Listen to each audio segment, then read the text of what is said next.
Bagaimana kabar teman-teman hari ini? Pasti luar biasa kan? Ya, itu semua karena kasih karunia Allah bagi kita yang selalu melindungi kita. Perkenalkan, nama saya Clarissa Tiona Napitupulu. Saya Asmika, Stasi Benedictus Marindal, Paroki Pasar Merah Medan. Saat ini saya ingin bercerita dari Kisah Para Rasul 2 ayat 1 sampai 11.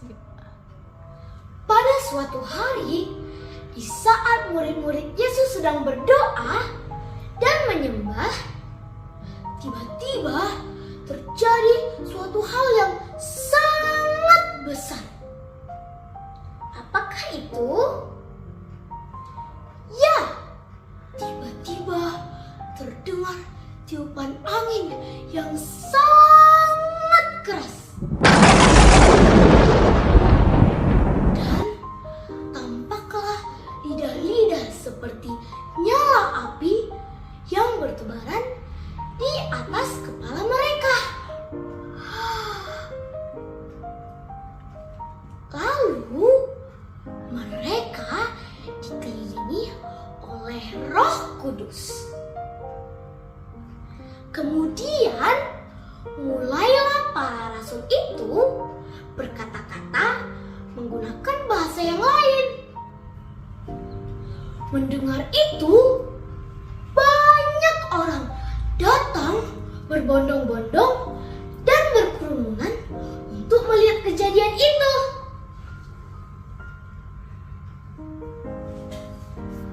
Namun, mereka bingung dan terkejut.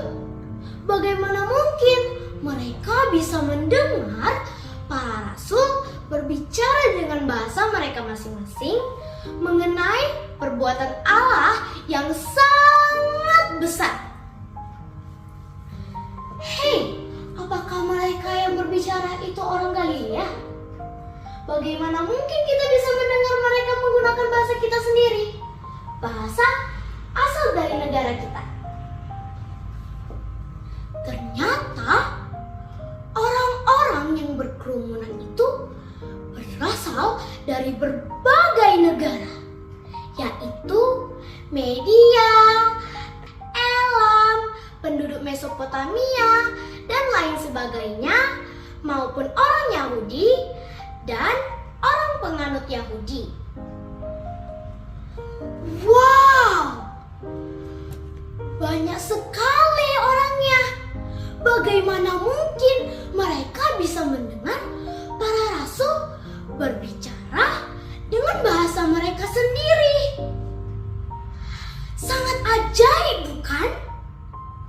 Mereka bisa berbicara begitu karena mereka sudah dikelilingi oleh Roh Kudus.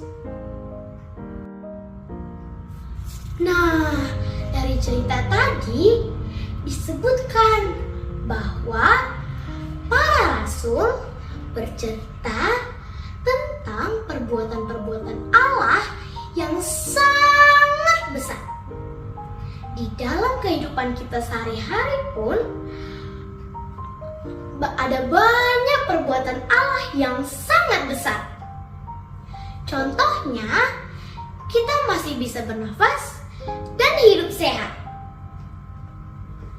Nah, ada yang tahu lagi tidak contohnya apa saja? Ya, benar. Allah memberikan putranya yang sangat Dia sayangi, yaitu Yesus Kristus. Yesus Kristus berani mengorbankan dirinya, wafat di kayu salib, dan bangkit di antara orang mati. Begitu besar kan kasih Allah? Ada yang tahu tidak tujuannya untuk apa? Ya, agar kita terbebas dari dosa. Nah, sekarang bagaimana dengan kita? Apa sih cara agar kita bisa bisa berterima kasih atas kebaikan Allah.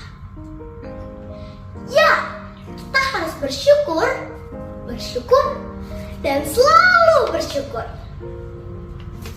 Rasa syukur kita bisa kita tunjukkan dalam kehidupan kita sehari-hari. Contohnya adalah sering baca Alkitab dan sering berdoa. Hayo, siapa di sini teman-teman yang masih malas berdoa?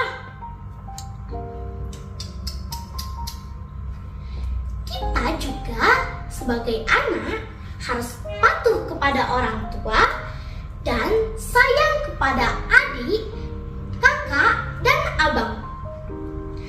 Kita juga harus membantu teman kita yang kesulitan. Dan kalau ada teman kita yang merajuk, kita harus membujuknya, bukan malah ditertawakan ya. Nah, semoga cerita ini bisa menjadi bahan renungan dan refleksi bagi kita semua.